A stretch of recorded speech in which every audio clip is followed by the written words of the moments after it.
Hello mga kabirtud, welcome back sa aming YouTube channel. Okay, para sa tutorial natin ngayon guys, isi-share ko lang itong natutunan kong bug sa Rules of Survival. Okay, itong bug na to guys is gumagana lang to sa cargo.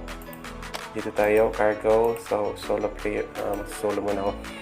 Okay, so itong bug na to guys is, kung hindi nyo pa ito alam, so itong bug na to guys is gumagana lang siya dito sa cargo, and itong bug na to guys, instead na magka-countdown pa from 5, 4, 3, 2, 1, tsaka kayo makaka-loot. So dito guys, sa tutorial na to is mauuna kayo mang-loot kaysa mga kasama nyo or kaysa mga kalaban nyo. Okay, so ganito lang to guys. Start muna natin. Sorry. Okay, so mag-start muna tayo guys.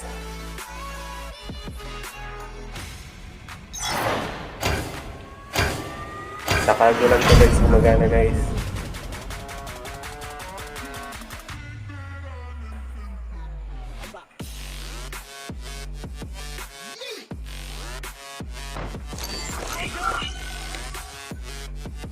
Okay, so pick muna kayo kung saan nyo gusto.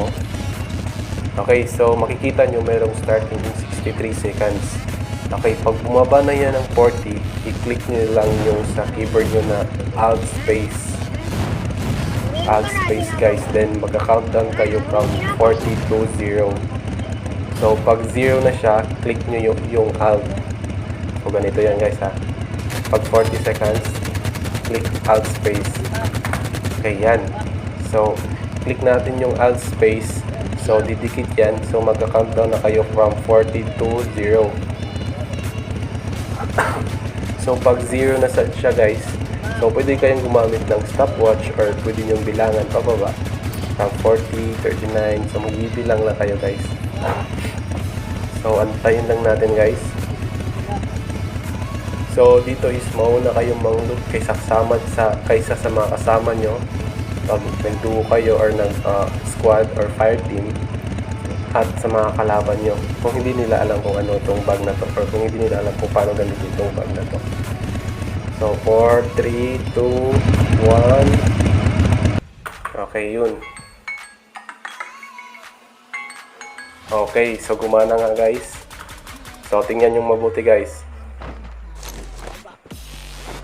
Okay, dito is hindi na diba? Nagka-countdown pa siya from 3, 2, 1. Ikaw is mauuna ka ng tumakbo or mauuna ka ng mang-loot. So ganito tong bug na to. Ganito gawin kung paano. Easy trick lang siya guys, pero effective siya. Lalo na kapag nagpa-fire team kayo. So next naman is ipapakita ko sa inyo kung paano ito gamitin sa fire team. Or sa same process lang pa rin. At okay, magka-countdown pa rin kayo from 40. So hindi na to gumagana guys pag 39 or 38 pababa. So sa 40 lang to siya guys.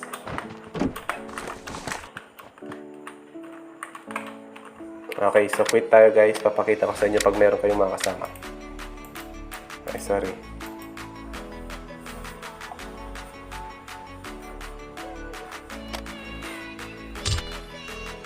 Okay, so ngayon naman, susubukan natin dito sa magpa-fire team tayo. Okay, cargo pa rin guys ha. Tong bug na to, sa cargo lang to gumagana.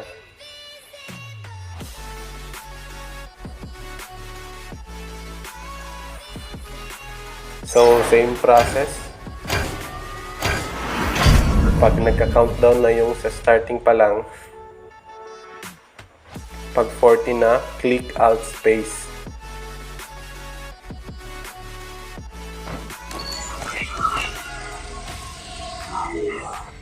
So, invite natin silang lahat. Okay na yung nag-invite. Dito lang tayo. Okay, so yan, 59, 58. Pag pumaba na yan sa 40, Alt space. Then, mag-start na kayong mag-countdown pababa hanggang 0. 4, 43, 42, 41. Alt space. So, ganyan lang yan guys. Alt space. Then, pwede kayong gumamit ng cellphone nyo. Mag-stopwatch kayo. So, yun. ginagamitan ko ng cellphone ko guys. So nagka-countdown dito 27, 26, 25, 24. So pag 0 na siya guys, pindutin nyo lang yung alt sa timer nyo, or pag binilangan nyo siya, pag 0 na sa bilang nyo, alt agad.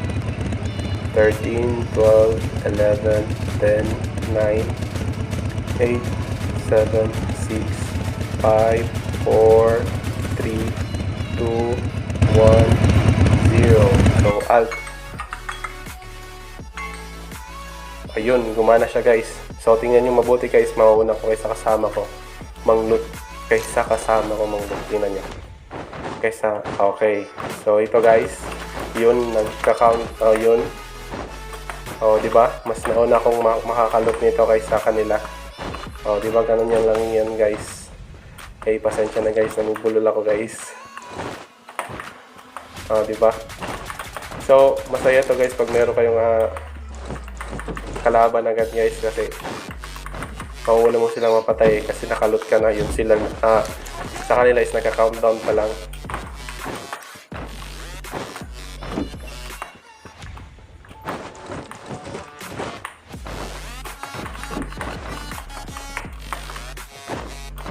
Okay, so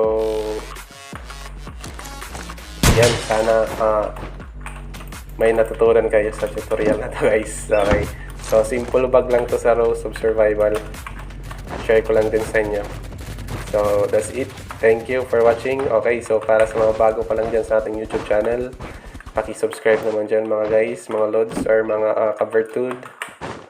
Okay, so yan. Thank you for watching our videos and tutorials.